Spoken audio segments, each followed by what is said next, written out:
Bonjour à tous, alors aujourd'hui c'est la première vidéo de seconde. Cette vidéo va nous permettre en fait de faire une petite histoire des mathématiques, autant du point de vue de votre scolarité que de l'histoire. Donc à travers cette première vidéo, on va un petit peu découvrir tous les chapitres que vous allez rencontrer dans les semaines à venir. On va parler de ce qu'on appelle les ensembles de nombres. Alors il faut comprendre que tous les nombres qui existent représentent une infinité. Et en général, vous allez les représenter avec un axe gradué allant de moins l'infini à plus l'infini. D'accord? Donc on va se déplacer le long de cet axe et on va rencontrer des nombres différents. Le souci, c'est qu'au terme de votre scolarité, vous avez rencontré des types de nombres. Ces types de nombres, c'est ce qu'on va découvrir aujourd'hui, c'est ce qu'on appelle les ensembles de nombres. Et les premiers que vous découvrez, quand vous rentrez en maternelle, ce sont ce qu'on appelle les entiers naturels. Donc ici, au lieu de représenter les ensembles de nombres par cet axe, on va représenter, il faut avoir la vision en fait de sac, rempli de nombres, mais dans chaque sac, il y a une infinité de nombres. Je vais vous parler là de suite de l'ensemble grand N. Ceux-ci sont les entiers naturels. Donc c'est un Italien mathématicien qui s'appelle Peano qui a décidé de l'appeler grand N, qui vient donc de l'italien naturales. Donc ces nombres sont 0, 1, 2, 3, 4. C'est exactement quand vous commencez à apprendre à compter. Voilà, vous comptez. Alors vous allez dire, et le 0 dans tout ça? Alors il faut savoir que dans les premiers chiffres, les premiers nombres, on rencontre déjà les nombres romains. Alors les nombres romains, il n'y a pas l'apparition du 0. Par exemple, lorsqu'on veut écrire 30, en fait, on va additionner. Il n'y a pas une notion d'ordre. Le problème de ces nombres romains, c'est quand on était amené à faire des additions, des multiplications, c'était des nombres très très importants.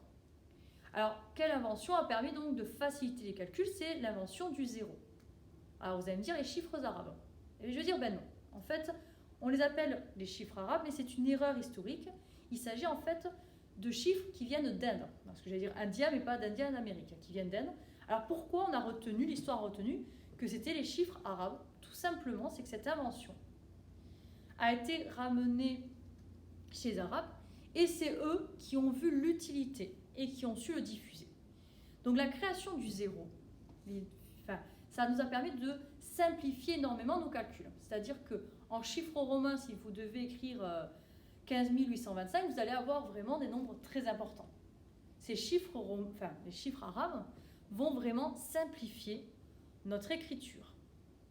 Donc, et puis d'un point de vue symbolique, ce zéro, cet œuf, ce rond, qui représente la perfection, dans de nombreuses légendes, on dit que c'est le départ de la vie, de l'origine. Revenez, si ça vous intéresse, aux légendes aztèques. Bon, désolé, je m'égare, je m'éloigne du sujet. Donc ça, c'est notre première rencontre avec les nombres entiers. Et là, qu'est-ce qu'on va découvrir qui va englober ces nombres naturels? Nous allons avoir ce qu'on appelle les nombres relatifs. Alors, dans votre scolarité, là, vous rentrez en 5e, et maintenant, vous avez des nombres qui vont être négatifs. Alors, si vous regardez, j'ai mis mes entiers naturels à l'intérieur des nombres relatifs. Pourquoi? Parce qu'ici, 1, 2, 3, et là, on va avoir les nombres négatifs. Qu'est-ce qui se passe? C'est que les nombres relatifs englobent également les nombres positifs. Alors, juste pourquoi ce Z? Ça vient de l'allemand Zach, excusez-moi ma prononciation, qui signifie nombre. Donc ça, c'est ce que vous voyez au collège. Alors, historiquement, il faut comprendre que ces nombres négatifs relatifs étaient considérés au Moyen-Âge comme les nombres du diable. Oui, maintenant, ça nous fait rire.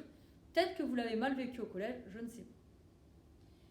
Donc maintenant, c'est bien gentil, on est sur les nombres entiers. Mais l'humain, à un moment, a été obligé de partager. D'accord? On a un gâteau, on le coupe en deux. Donc, qu'est-ce qui a amené ça? Eh bien, c'est ce qu'on appelle les nombres décimaux. Alors, qu'on va appeler grand D, comme décimaux. Et oui, cette notion, ça vient du français. C'est en 1970 qu'on a décidé de créer cet ensemble des nombres décimaux. Ce sont tous les chiffres à virgule. Mais aussi comme ceci. Alors vous allez me dire, oui, mais pourquoi les nombres décimaux englobent les nombres entiers? Regardez. Tous les nombres entiers, je peux les écrire, 3,0, ce sont les zéros inutiles que vous avez étudiés dans votre scolarité. Alors vous allez me dire, un tiers, nombre décimal ou pas? Qu'est-ce qui va être la différence? Alors un tiers, le souci, c'est que lorsqu'on le calcule, on se rend compte qu'on a une infinité de chiffres derrière la virgule. Alors là, on va avoir une subtilité. On va avoir les nombres décimaux, ce sont les nombres à virgule, et on va avoir un autre ensemble, grand Q, ça vient de l'italien quotiente, c'est toujours le mathématicien Peano, qui va dire que par exemple un tiers va être un nombre dit rationnel. Alors je m'explique. Les nombres décimaux sont inclus dans nos rationnels, puisque dans la mesure où par exemple 5,1, je peux l'écrire 51/10. Je peux l'écrire sous la forme d'une fraction. La seule différence entre ces ensembles, c'est que celui-ci, les rationnels, vous allez avoir un nombre infini de chiffres derrière la virgule.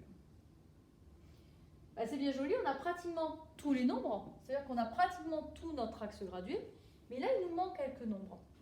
Ce sont des nombres qui ne peuvent pas s'écrire sous la forme d'une fraction irréductible. Alors vous allez me dire, il y a quoi? Là, tout simplement. Là, qui va tout englober, tous les nombres, ça veut dire que ça sera grand R. Grand R, c'est notre axe gradué, sans qu'il y ait des nombres manquants. C'est tous les nombres. Mais dans cet espace-là qui est là, juste ici, la bordure, c'est ce qu'on va appeler les irrationnels. On ne peut pas les écrire sous la forme d'une fraction. Et bien, on va avoir, par exemple, racine carrée de 2, ou encore le nombre pi. Alors, ça veut dire quoi? Cette année de seconde, on va étudier les nombres entiers, donc on va étudier les puissances, les nombres premiers. On va revoir les rationnels, donc on va revoir les fractions. On va étudier les racines carrées, et bien sûr, vous aurez un petit zoom sur racine carrée de 2, vous allez voir, et sur ce merveilleux nombre, qui est le nombre pi.